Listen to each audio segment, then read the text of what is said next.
Do you ever have, when I used to work in the flower shop, you'd get to the end of a wedding, or you'd get to the end of a big event that you were doing, or you'd get done with a funeral or whatever, and you had all these flowers, right? And you would use them all for all the arrangements. Then you get down and you have the end of the bucket, right? There's the end of the bucket arrangement.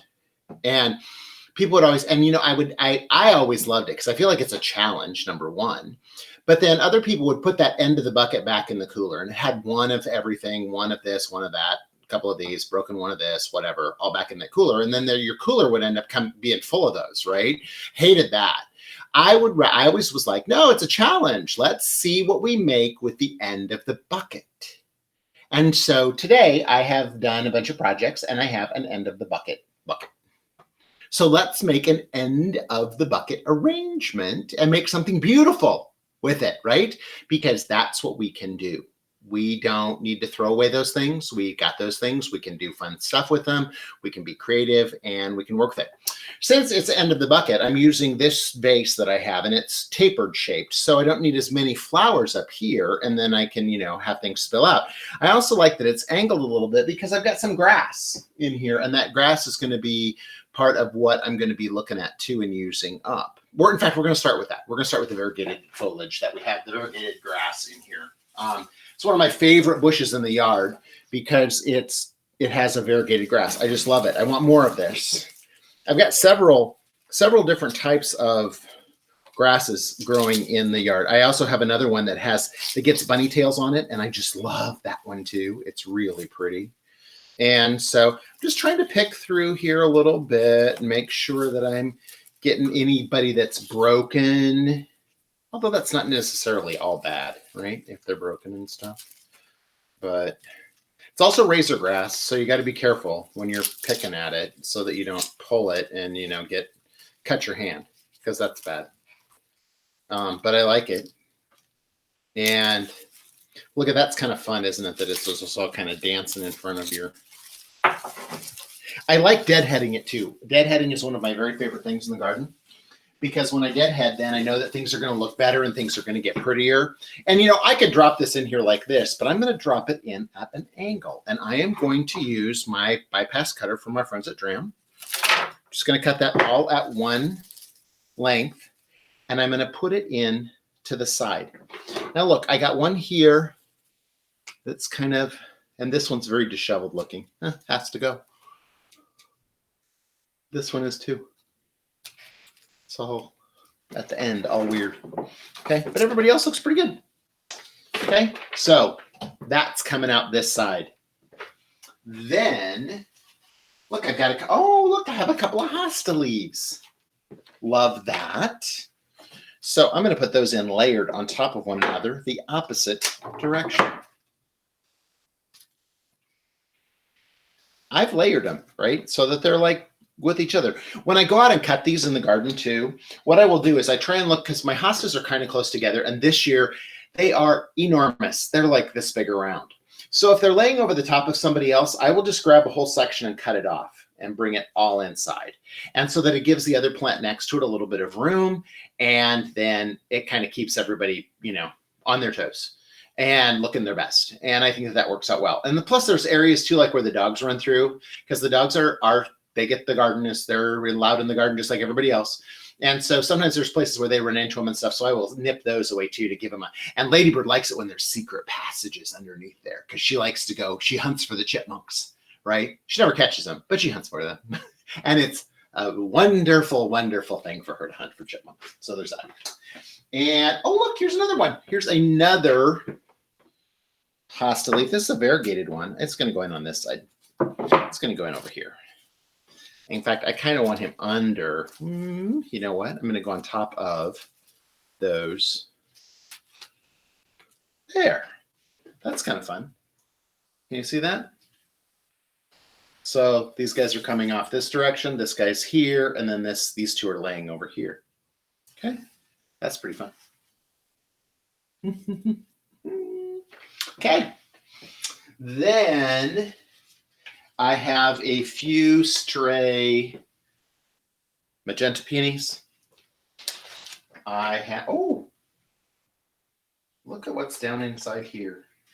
I have got, looks like 4 light pink ones. There we go. One's very short. I have a couple of the Bruneria heart-shaped Jack Frost. Okay. And I have a hosta bloom like that. So the hosta bloom is going to go in there off to the side like this. I like that. So I want to kind of follow that angle. And I'm going to turn him that way because those blooms are sticking out that way. Then I've got this nice long peony. And so I'm going to stick him in there like that. Then this one like that. This one like this. Look at that. Down like that. This guy, he's really short. So I'm going to put him on the opposite side in the back. So I spin that around. Surprise! There he is. Let's see what happens with these couple of heart-shaped leaves. That's the thing I love the most about the Bruneria is that they're heart-shaped leaves. And so they look like a heart. Little heart-shaped leaf dancing around in my arrangement. Love it. Okay, now I'm going to do the same thing with these guys because there I go again. Okay, so someone said the other day, hey, why do you call your flowers men all the time? He's. I don't know. My mom gets mad at me too because I say, like when I would be at a show, sometimes I would say, you guys understand, right? And my mom would always be like, there's women in the audience. Stop saying you guys. And I just use it collectively, a collective term as a collective term. So, yeah. So I could say, look at you beautiful pink ladies. What are we going to do with you? Because they are beautiful and they are pink.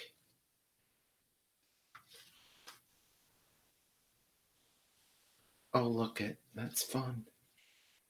So look at that. Doom, doom, doom. And then what's going to happen? See, I'm challenged. Okay, here we go. I was going to say I was frustrated. I'm not frustrated. Just challenged. That's pretty underneath that heart shape, right? And then I'm thinking over here. I'm thinking it's going to go up tall. Pum, pum, pum, pum, pum, pum, pum. Make it fun. I like it. I think it looks good. Here is my little peony leaf. I'm going to stick it underneath that flower over here. I want to separate these guys just a little bit more. These guys. See, now I'm just going to think about that all the time. These guys. Look, there we go. That's kind of pretty. Not kind of pretty. It's beautiful. It's got pretty flowers in it, and there's nothing better than pretty flowers in the house. So I love that. I like this guy. I like how that's hanging over there like that, and then they're coming back over here, and then these guys, these beautiful pink ladies in the middle. I'm so excited because all of the foliage is up right now for the Naked Lady Amaranthus. And so it's all turning yellow and it's dying back. And then you know that that's going to just go away and disappear. And then in about August, boom, boom, boom, boom, like fireworks. Those pink Naked Lady Amaryllis are going to be out there. I love them. They call them Naked Ladies because they have no leaves. Okay, so there's that. Look at our little bucket arrangement. Our last bucket. The end of the bucket arrangement. That's pretty. And we're going to give it a coating of our Chrysal Professional Glory on all sides. I love, you know what? Speaking of fireworks, I like that hosta bloom in the middle. The hosta are just amazing this year. They are just amazing. Nothing deterred them, and they were up early and they kept going, and we had a couple of frosts, but it didn't bother them. Kept going, and they're wonderful. I've got about 75, and they're just so pretty. I just love them. And I have a little hosta nursery where I kind of keep things until they get big enough so I can move them to a different spot. But I think that's really funny to say, but I would love a yard that was all full of hostas. That would be fine with me. Okay. But I would want other things too. But but all hostas would be great. All peonies are good, but all grasses would be great. It doesn't matter. It's all about the flowers, right? It's fun with flowers. So I hope we had fun with flowers today with our arrangement that we made from the end of the bucket.